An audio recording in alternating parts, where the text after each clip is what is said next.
هذا يا ابو الحبيبات احنا الشعب، يا الله ما اطيب نفسنا لما نكون مش دافعين من جيبتنا. يا الله كيف الكرم بدب علينا لما نكون الحساب مش من جيبتنا. هاك البوكس عبيها من كرم عمك، لانك انت كنت تقن بالكرم، انت كنت تسري عليه ثروه تحرته تعبي. والله يتوصل هالختيار لفوق بعينك الله لوجه الله.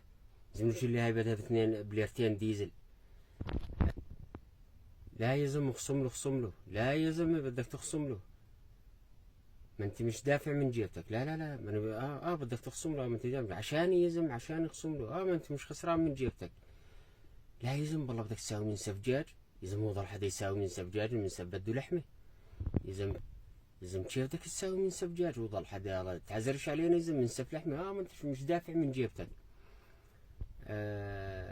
والله بدك تدير جاتو، لا يا زلمه وحد الله يا زلمه بدك تفضحني يا زلمه. يضلش حدا يدير جاتو يا زلمه. انت طب مد ايدك على جيبتك قول له قديش بدك تجيب جاتو، وهكا الفرقية يجيب كنافة.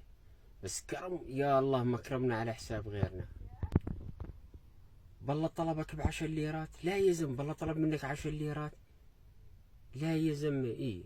والله انه ما بستحي. ما انت مش دافع من جيبتك انت يعني. بده يطلب ليش تطلب ال10 ليرات ما دام مش خسران من جيبتك؟